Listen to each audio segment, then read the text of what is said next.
Dopamine swipe, dopamine swipe. Followers, likes, double tap. Now they control your life. What's up, everyone? Welcome back to another episode of the 817 podcast, where we talk about everything from news, politics, culture, trends, entrepreneurship, economic development, and more in the great city of Fort Worth and Tarrant County and North Texas. Yeah, the great thing about this show, it is we try to spend 10 hours a week reading the news and give you the best 3 stories and then one big story, so that in a 45-minute show, you get to learn as much as it took us to learn all week. So, productivity at its finest. We're back after a week break last week. Thanks for sticking with us. Oh, yeah. And unfortunately, we come with unfortunate news with TCU. How do you feel about the TCU shenanigans, Jimmy? Losing really badly?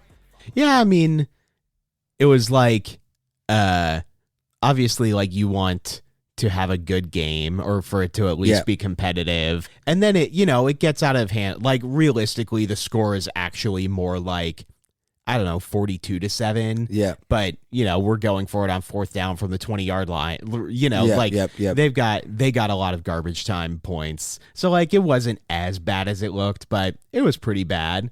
But it sounds like everybody who made the trip out from Fort Worth had a great time, had a lot of fun, and truly just an insane thing that they even got to that place this year. Oh, yeah. I feel like as an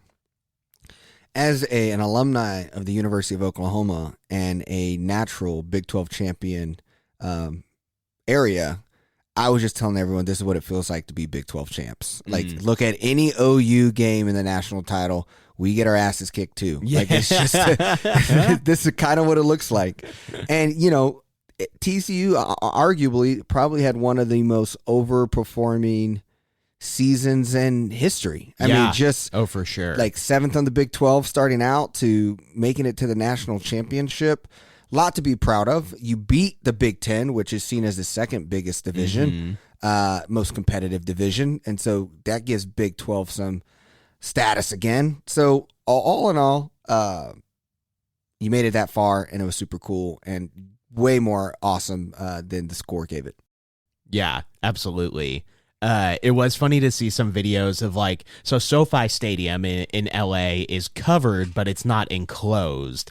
And it was pouring rain, and the way that the wind was blowing, like one of the only places in the stadium where heavy rain was coming in was the upper deck of TCU fans, just adding insult to injury of you're somehow the only ones in this stadium getting wet while you watch your team lose by however 58. Yeah. Well, let's go ahead and dive in. Like we said, we do 3 short stories. If you're new to the pod because you're like, man, you know what? I want to know more about my city in 2023. Welcome. If you're a regular, sorry we weren't here last week, but we're going to start out with updates on city council. We made predictions last week. 2 weeks ago. Did anyone give you any predictions, or did you think of any on the, that would have been a good one? No, I didn't hear any. I don't think I heard any new ones. Yeah. But one of the ones that we gave was that at least 2 current sitting city council members would not win re-election, or their seats would turn over in the upcoming city council election. And so the update there is that one is already happening, and that's that Leonard Firestone is not going to run for re-election in District 7. And honestly, I don't blame him. He's a guy that is very well off and has a family that he can be spending time with instead of making $20,000 to, balance schedules and everything that goes along with city council. So I don't really blame him for taking the step back after one term. And then District 4 incumbent Alan Blaylock is going to be running for District 11, which is one of the new districts. District 10. District 10. Yep, the North Texas. Because the other one we got is, currently we said that a minority will win District 11, and Tara Wilson ran. Mm-hmm. It announced, the first person to announce that she's running. Yep. I'm also here, a birdie on my shoulder is telling me There's also Rich Herring, who could be running, which is he's been super involved in this side and could be a competitive person as well. We'll probably hear a couple others for District 11 along the way. But what is your take on, how that lays out? I know we kind of miss Firestone. I wonder if Firestone knows other people are running that he might not want to run against, or was it more like what you said, hey, I'm not made for this. Yeah, I imagine that there was somebody pushing him 2 years ago to try and run to help curry some sort of influence in District 7. Like, hey, this is a winnable district for you. It could be, good for your business or helpful for your business or other businesses. Could be good to have a voice like yours on city council. So I mean, even from his campaign, he did not seem like the most all-in type of candidate. And so I imagine after, like, the 2 years that we have had, he was probably like, I'm not cut out for this. I'm going to spend more time with my family. So that means that currently District 7 will be a non-incumbent.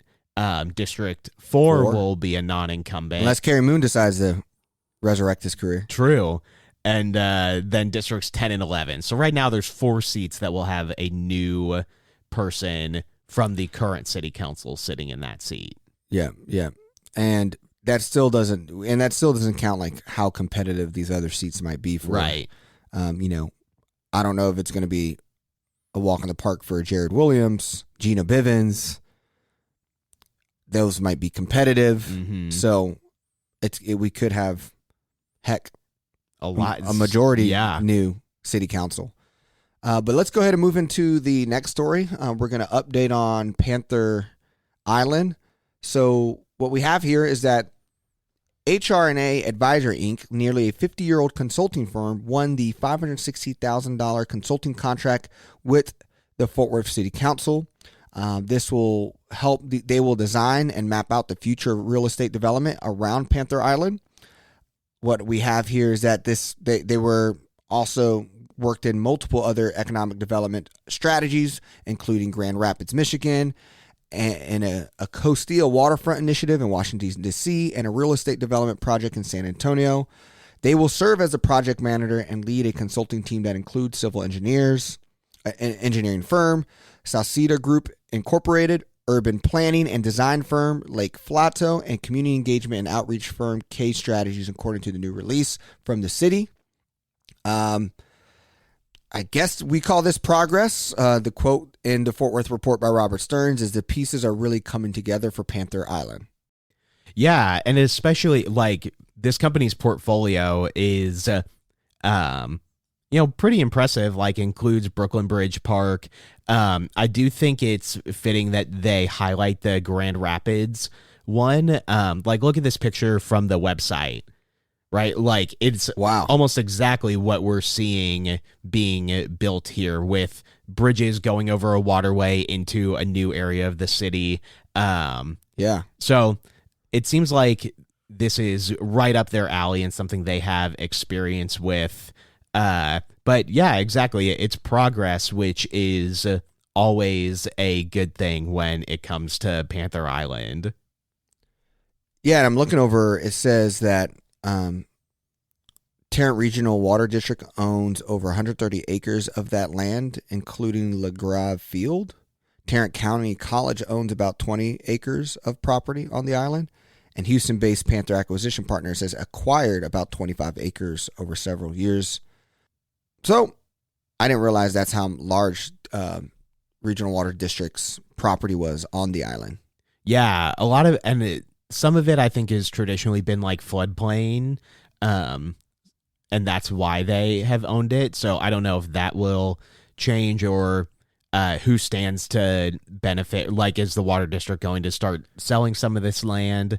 I know that the Tarrant County College owns the power building and, has never done anything with that. I would love to see that change hands to someone who wants to actually develop it. But again, like we said, progress, we're ticking off boxes that have to happen for Panther Island, and every time we get an update that a box has been ticked off, that we've made it through another process, that's definitely a positive thing. And then the next step is renaming the Panther Island bridges.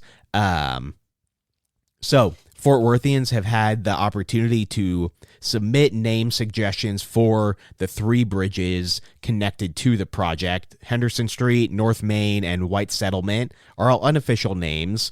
Submissions closed last March. And then, as city council has gotten busy, like the choosing of the names has kind of been pushed back. But it's something that is coming up in the process where we are going to have the opportunity to, I think, vote. I think that that city council is going to pick like some of the most popular names or themes of names and then submit those to be voted on.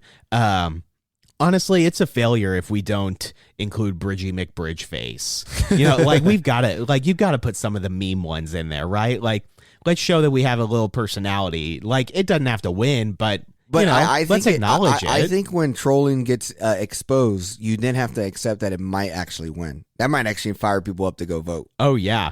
So, I mean, again, but do I give a rat's? No.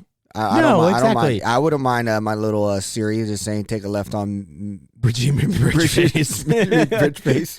I mean, if we're going to bring in a Bitcoin machine to try and get clicks and try and get media exposure for the city, like Bridgie McBridgeface is like, another thing that I guarantee will go viral and be something we can laugh at. And I feel like people will be like, man, I want to kind of live in this town, or like at least visit it. It seems kind of eclectic and cool. And unfortunately, they'll get there and realize it's all that's the coolest thing about us.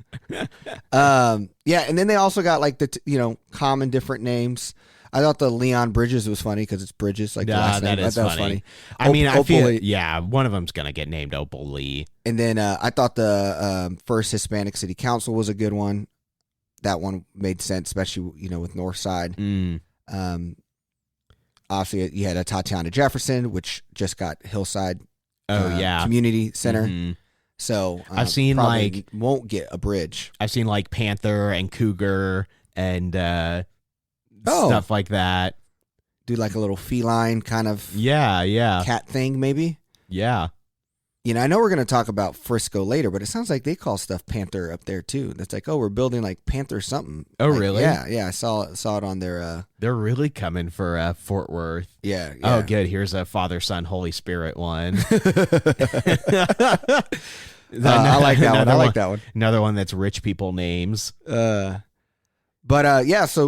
Granger's corruption crossover. Yeah, if you go to the Fort Worth Report story on this, you can read all of the ones that were submitted, and there's some fun ones in here.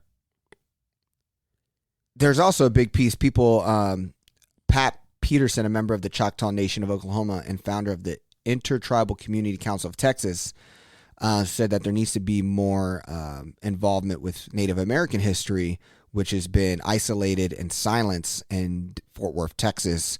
What I believe the kicker here, based off of white settlement and how the town was even created, was white settlers removing the Native Americans who lived there and then establishing it as a white place based off of the story.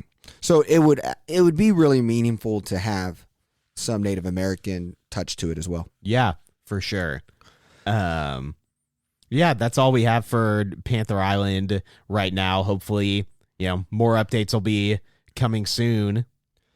The next big story is Texas A&M Fort Worth approves agreement to fund downtown campus. City leaders approved a multi-step financing plan to make dreams of a $350 million downtown Texas A&M University campus a reality for Fort Worth on Tuesday night. I think it's going to be a bridge, such a huge impact to an area of downtown that we're trying to really revitalize, says District 9 Council member Elizabeth Beck. Texas A&M, which currently owns the land downtown, will enter into a ground lease with the city. The city will develop property on the land alongside a third-party developer, divided into condominiums, units, and sublease a portion of those units back to the university until its debt to the city are repaid. Another big, obviously we have multiple projects going on, and it seems like for the next 5 to 7 years, Texas A&M and Panther Island are kind of our two fronts to what Fort Worth downtown will look like, which is exciting because it's the two ends of the city downtown. So how they come together will be interesting with Sundance Square in the middle. Yeah, for sure.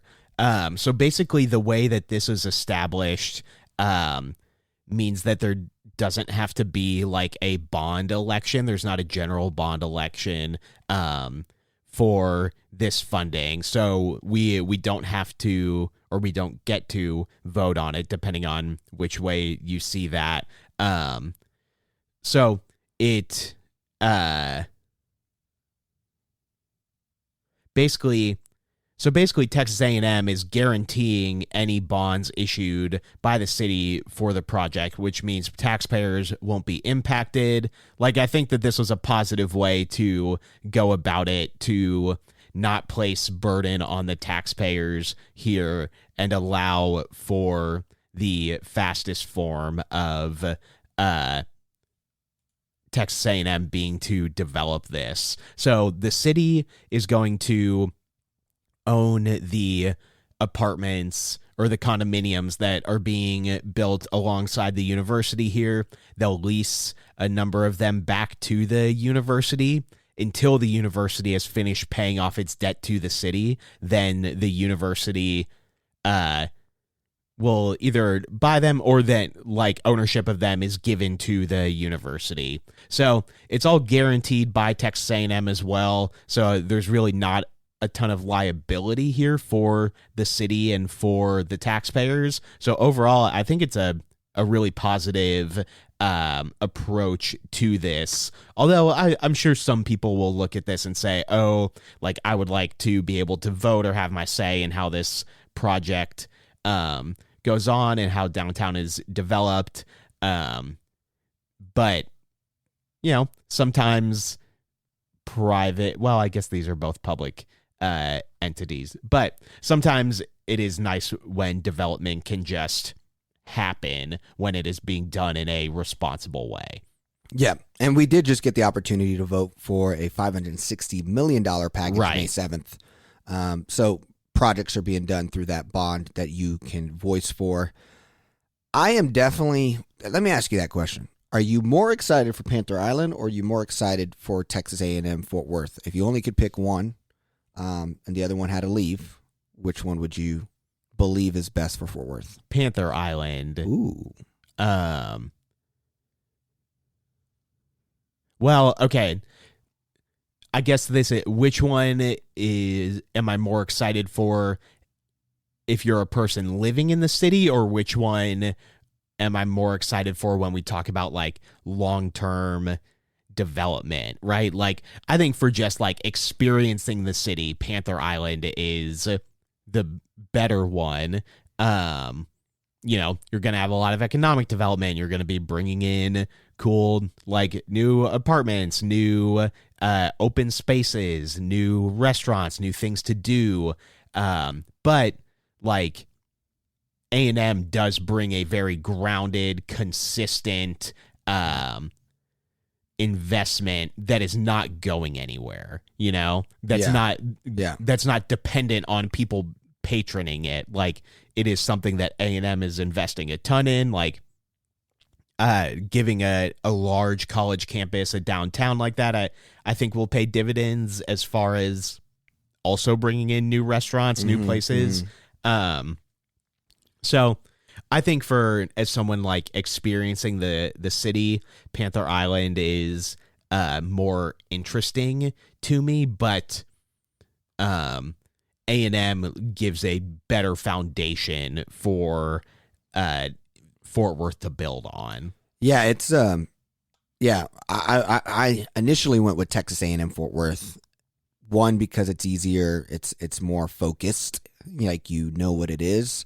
You have a backer, you have a brand, you have, I think, a brand that has shown that it can move and like capitalize. I'm afraid of, like, I guess for me, the vision of Panther Island, it's still like it could get, like, it could look, maybe be a tourist trap. I don't know. It just, hopefully they do a good job with it. So I think maybe I still lack a lot of vision of why I would want to go there.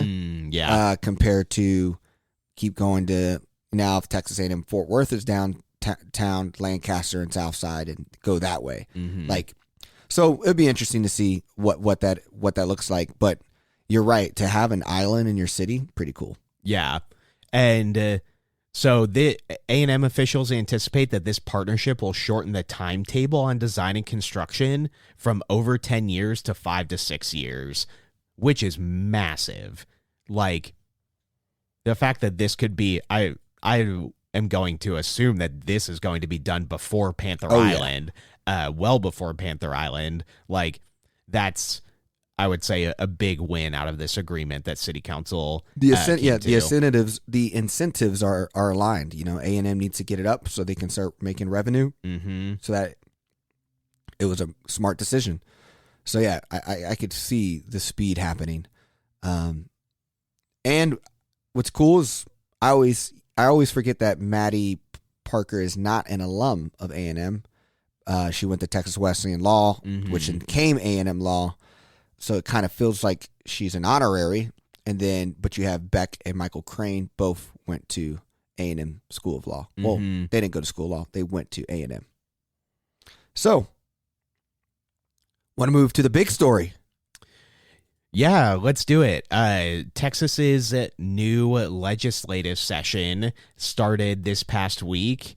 And I think that we've gotten past a lot of the, like, BS, like, rules making that happens at the beginning now. And, like, even people were, you know, proposing that, like, women had to wear a certain thing to be on the floor, stuff like that. Like, there was just a lot of very antiquated rules being proposed by a number of Republicans. But there's a lot on the table. I mean, the big thing is what to do with this $33 billion that the state has. So give me how have you read the news and analyzed that situation? Yeah, so the state has a $33 billion surplus, which means that we brought in $33 billion more in taxes than we spent. And for a party of people who touts fiscal responsibility, that is insanely irresponsible, right? Like, you tout that low taxes, fiscal responsibility, and you're going to bring in $33 billion more than we needed. We should have the best public amenities in the United States. Like, we should have the best public schooling. We should have the best public transit. We should have the best parks. Like, there is no reason that like, be consistent. Either don't collect that money and allow us to save money and allow us to save it, or invest it into the public like you should be doing. And I think that's, like, the side that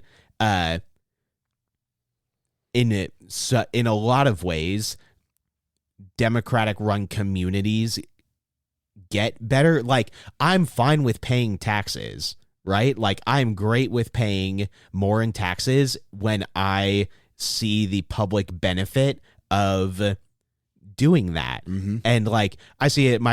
I grew up in Sarasota, Florida, and my parents still live there. We go back and visit. They have insanely amazing biking trails, like 50 miles biking trails that connects the entire city, goes along the waterfront. They've got a great bus system. They've got really well-maintained parks.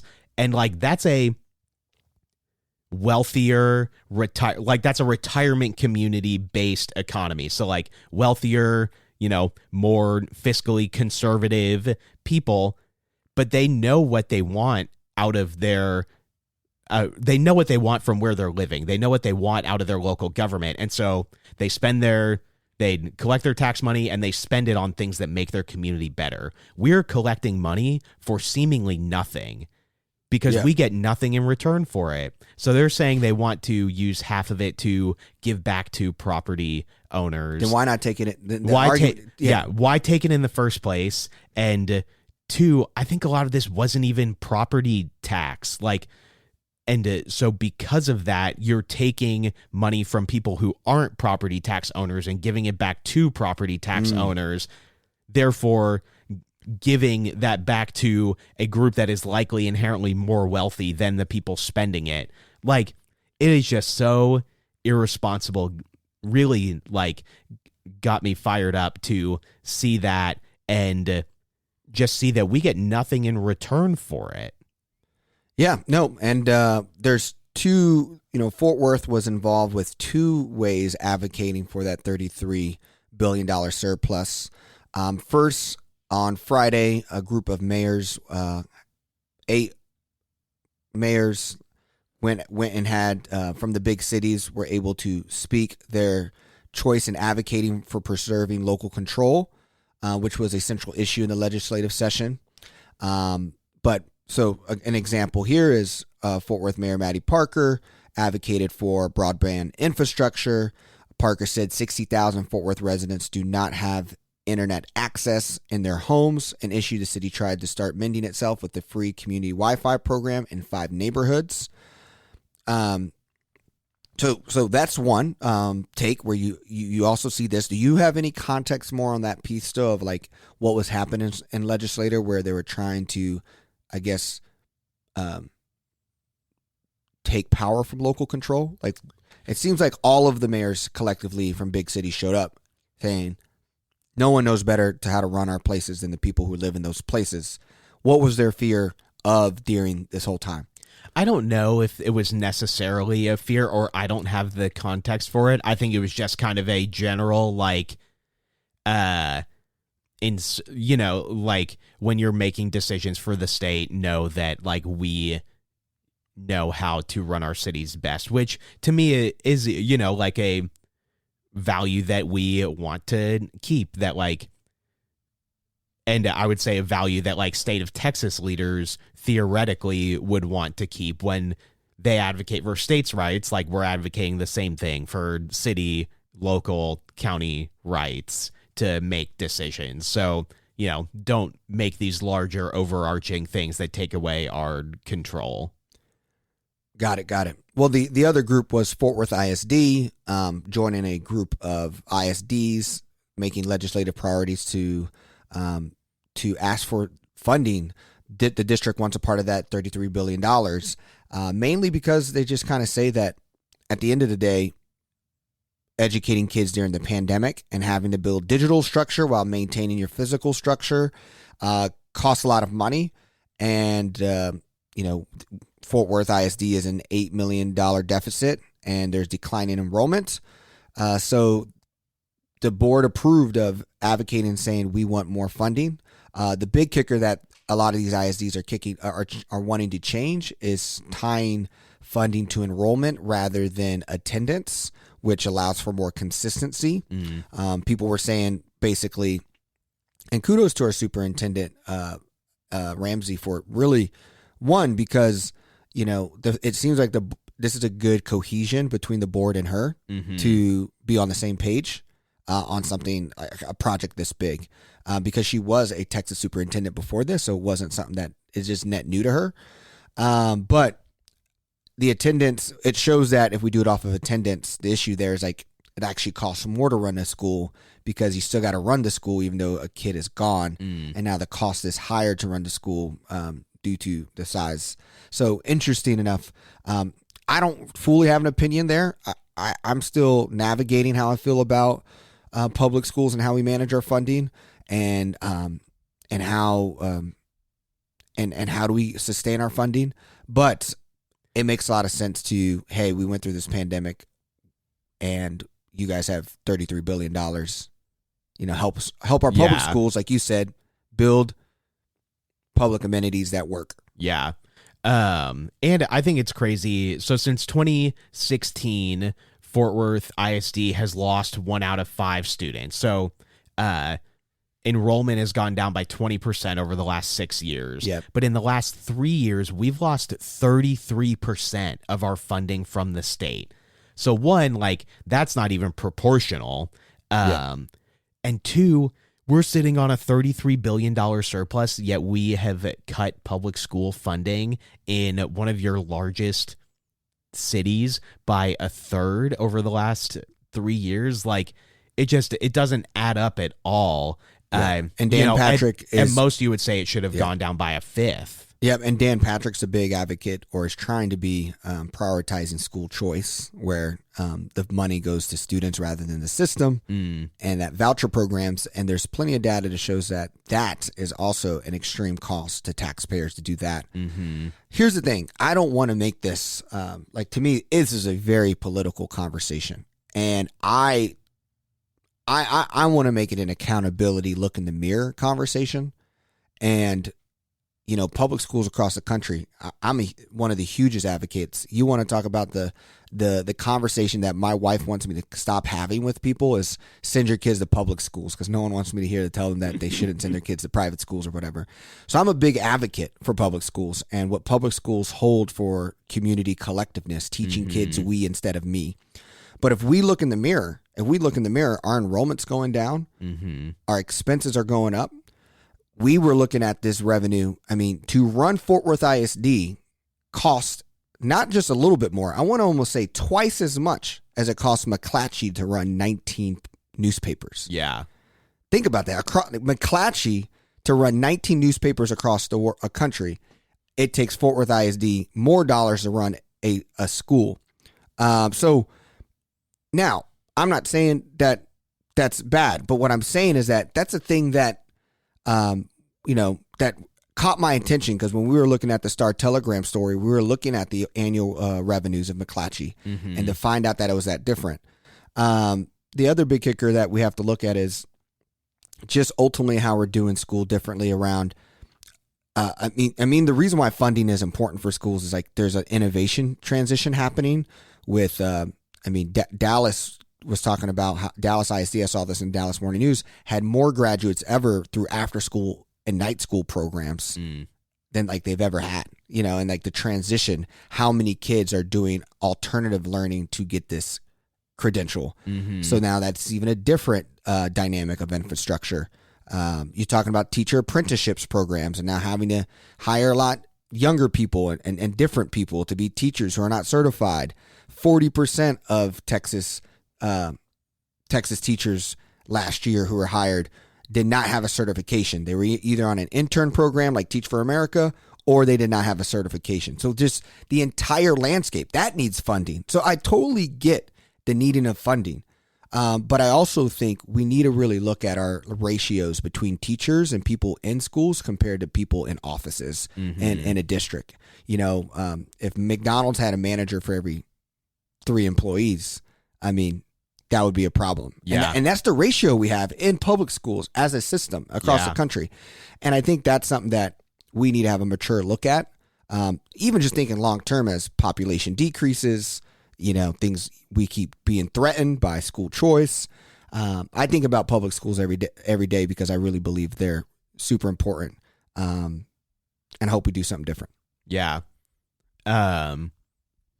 You also saw, I don't know if you saw one of, it got brought up in the paper, I think on Sunday in the Star Telegram. Mattie Parker is trying to make it was one of her initiatives, and she set goals for it, I believe in May, but getting all 13 institutions that impact Fort Worth kids together. There's no education, I guess, accountability where all of these, like the charter schools, the private schools, the different ISDs actually talk to each other in Fort Worth. So I think that is very promising and logical step that Fort Worth can be taken. Yeah. One thing that just like popped back into my head, going back to Mayor Parker talking about broadband infrastructure, is that isn't broadband infrastructure part of the infrastructure bill that was passed, the national infrastructure bill that was passed. I'm not 100% certain. I'm pretty confident that getting high-speed internet to every home in the country was part of the infrastructure bill. Or maybe it was. I'm seeing and a then big boost for that for schools. Yeah, like maybe it was, and it was something that got and all cut, or maybe we don't want to wait on the time frame to make that happen. But it is interesting to me that that would be something that she brings up when there's already like federal funding coming for that. Of all the things that you're going to try and tout and ask for, it being something that already has federal funding is kind of interesting. Yeah. Well, going back to the schools part, I mean, it is the Governor Abbotts of the world who are advocating for school safety, and that mental health is the issue of what's happening in our schools. And so if you're going to say all these things, you need to fund these schools to provide ongoing services and supports for students for mental health. Yeah. If you're going to say that. Exactly. Like that's we have this money. Like if you're going to say that mental health is the issue, then like let's start funding it. Like not even in a like you're going to be proven wrong sort of way. But in a like prove us right. Like, let's fund mental health for kids and adults, like kids in schools and adults, and let's see if that starts to have an effect on gun violence and mass shootings and kids being safe at school. I would love to see that work, like genuinely, and we have $33 billion to go attack it with. So, like, let's get spending. Yeah, 100%. Well, let's go ahead and move into our wins and losses. I actually like your loss. Let's start with it. Yeah, I'll start with my loss. Mine are pretty cheesy. And my loss is that Universal announced that they are building a new theme park in Frisco, Texas. I mean, this is huge. It's massive. Universal is the second largest operator of theme parks in the world. Who knew that having a theme park person on this podcast would finally become relevant? Yeah, that's what I was saying. I was like, this is like your lane right here. So I'm pumped for this. I'm pumped for this. And kudos, everyone. We also found out that Jimmy was not going to Florida to get documents from Mar-a-Lago. Yeah. He was actually writing a book about making drinks you say your book, but anyways, we literally have an expert on what we're about to talk about, so let's get going. Yeah, I did just self-publish a cocktail recipe book inspired by every attraction at Disney, so if you want to check it out, you should. Yeah. So Universal in the U.S. has their parks in Orlando, which are Universal Orlando and Islands of Adventure, and then they have Universal Studios Hollywood. Those are not family friendly. Like, my knock against Universal always, and the reason that now with a 2-year-old we don't go there, is because they do not offer rides that are height inclusive. Even their kid areas, like their Dr. Seuss land, 2 of the 3 rides, you have to be the height equivalent of what you have to be to go on Space Mountain at Disney. So like not family friendly parks. And it's has always sort of been like, when is Universal going to try and establish themselves in the kids lane? And that seems to be what they're doing in Frisco. They're building a theme park that is designed for families, for kids, that will be like a 1 to 2 day type of place to visit. From the renderings, I would assume that one of the lands is going to be themed after Trolls. One of them definitely looks like it's themed after Jurassic World and dinosaurs. Another maybe looks like it might be Shrek, but hard to say. I would imagine there's some Minions thrown in there as well. I saw that. Yeah. And then they're also building a hotel up there to go along with it. Now, that's like great for Frisco. The reason that I say that this is a loss for Fort Worth is because when we think about the type of people coming to Fort Worth, I feel like a lot of the times we're looking at people taking a 3 to 4 day trip to Dallas, and then they add on that day where they, take the train over, or maybe they have a car rented, they drive over, they come see the stockyards, come see the Longhorns, and then that's it. Like, that's their Fort Worth experience. They spend a day here. Now I feel like that's going to change to, we spent our 3 days in Dallas. Now we're going to take the train up to Frisco, and we're going to go to the Universal Park for the day. Like, if you're going to ask your kids, hey, do you want to go to a theme park with trolls and dinosaurs, or do you want to go see some cows walk through the street? Like, I just think that this is Fort Worth. Like, Fort Worth is going to lose that battle.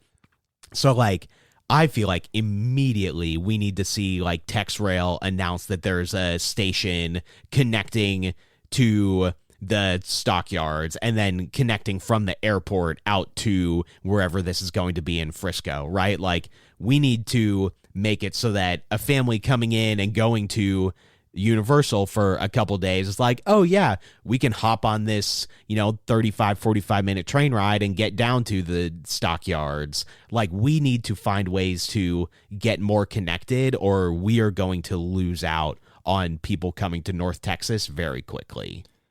What is your take on the size of it? Is the quarter of the size of the one in Florida? So what is your take on that? Like, is it really, does that feel really small to you, or is... No.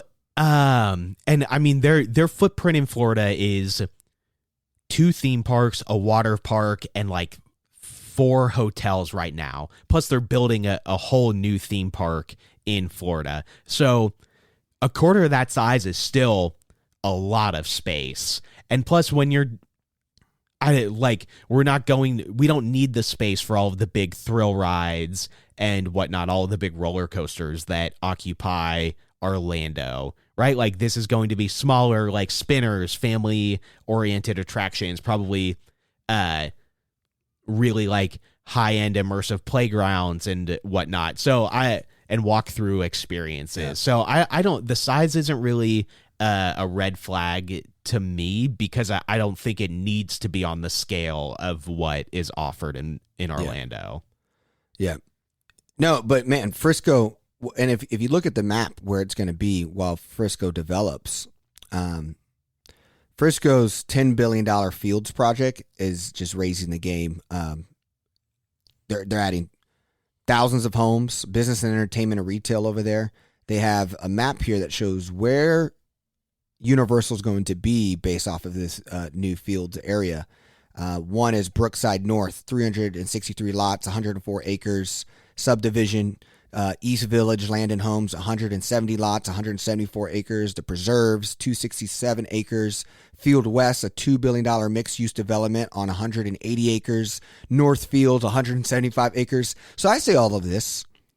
This is $10 billion in Frisco. Mm-hmm. What are we throwing at Panther Island? Yeah.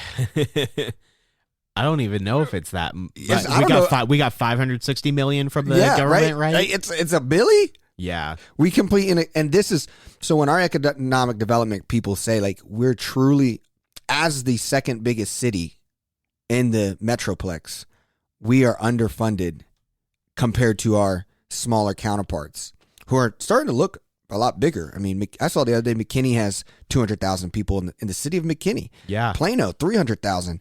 And if you're in those areas, they don't feel that much different than Fort Worth at a 900,000. Right. Because we're so spread out. Right. So it's just, I feel like we constantly win off of the coattails of Dallas. And now what you're saying is we need to win off the coattails of Universal and Frisco. Yeah. I mean, and it's you've thrown around DFP, Dallas, Frisco, Plano for a long time. And it's like Frisco's got Toyota headquarters, a major league soccer team, a professional soccer team. Yep. Like, we're just hoping and praying that maybe we get a minor league team that lasts more than a couple years. Yeah. They've got a minor league baseball. Heck, they've got an IKEA.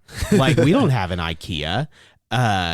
So now they have the second largest theme park operator in the world coming and building a family oriented park there.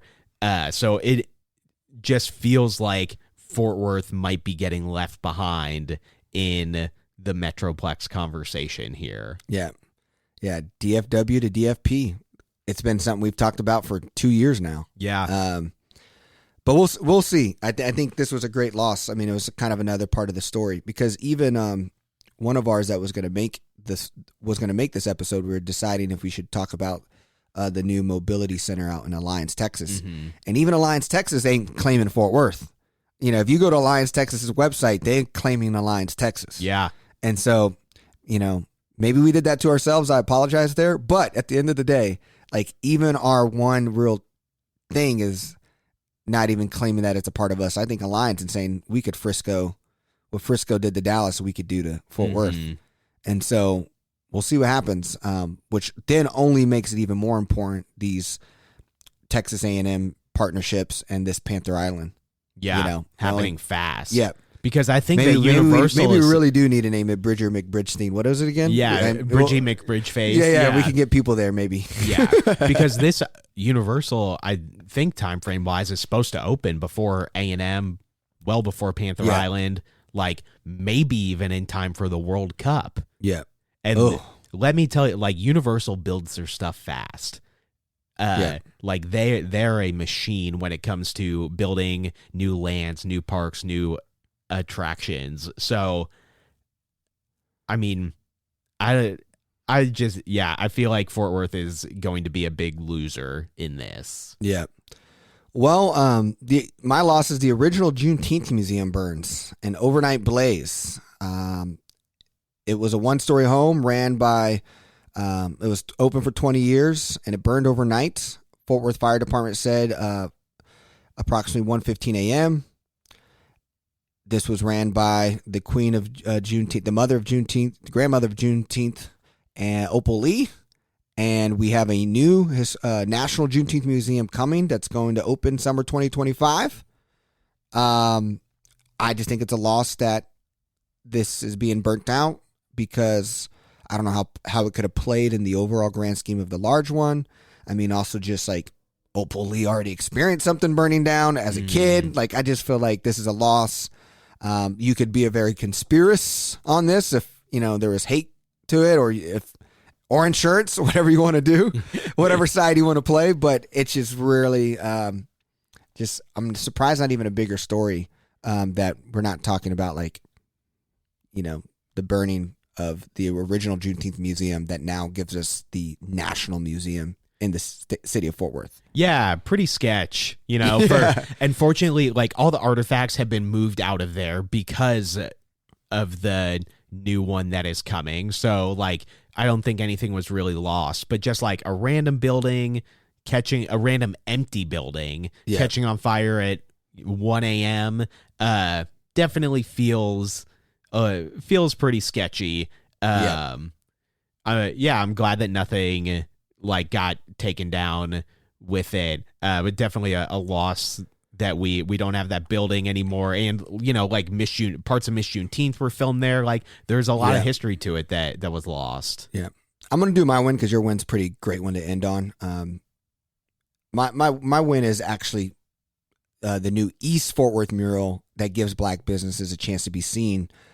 Shout out to Dante Williams and Community Frontline. I remember hanging out at their office and him showing me, oh yeah, we're going to paint something here. And he was like, we're going to have hands holding forearms and all this stuff. I was like, yeah, I don't really see what you're saying. But now to see it, it's beautiful. And I think it's just really cool to see that come to life. I love people with vision, and the vision is to make Fort Worth better. So kudos to the Community Frontline and their new mural on their office. Go check it out and see it. Yeah.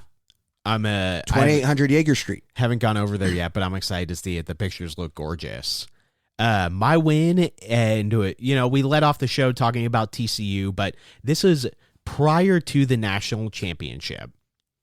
TCU conducted a study and determined that the value of the national media exposure resulting from their college football playoff run to be worth $2.3 billion. When we're talking about media impressions and the value of that, before the national championship game even happened, $2.3 billion in impressions and exposure. That's insane.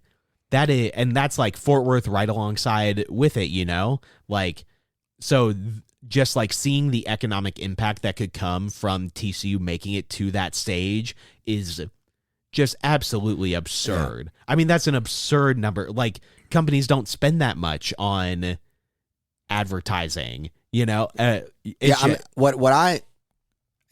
out to, Visit Fort Worth and everyone else who was a part of it, because what I'm proud of it was it wasn't about, I feel like they were marketing Fort Worth as a city rather than, there was no Cowtown, Cowboys. Like, I saw Mitch Witten's story, and I think it was Tom Martin's actual story. He was just resharing it, but it was like the ad in the New York Times. Yeah. And it was a full purple page, and it said something very like, just about TCU and about come to Fort Worth, and it had nothing to do with Cowboys and cowboy boots. And so, like, to me, the even bigger win is that Fort Worth is able to get this by not over investing in our obsession with the Western culture stick. Yeah. So it's a double win in my book because of that. And I'm really excited to see what applications look like for TCU. Right. Yeah. I mean, after the Rose Bowl, they went up by like 30 to 50% or something. And so I imagine this even more. And especially like, TCU has its Texas base. It has a massive Southern California base. So seeing where else it expands from this, especially up to like Big Ten, Michigan area, where a lot of people who maybe never watch a TCU game, don't know anything about TCU, watch that game and are like, oh, like maybe that's a school I can check it. Like, I don't like the cold weather. Like, let me look at Texas and see about going to school there. So I think that nationally, like, it just adds a lot of opportunity for TCU to grow. You did just give me what might save Fort Worth from the Universal thing. You got the zoo. It's like a national zoo. Yeah. That might save us. Even though nobody can keep their animals in the zoo, I don't know if I really want to go to the zoo. It's like Jurassic Park out here. It's like we lost the bongo, Dallas lost the leopard, and then the same day, like, we had a rogue bull or something from the parade. Yeah. I'm like, man. But man, this was a great episode. It's great to be back in flow with you. If you're a new listener, subscribe, share with a friend. We got a lot of exciting episodes coming up. And we'd love to hear your thoughts on this episode. Shout out to everyone who shared their predictions and insights. And we'll see what happens for 2023. Yeah, thanks for listening. We'll see you next week.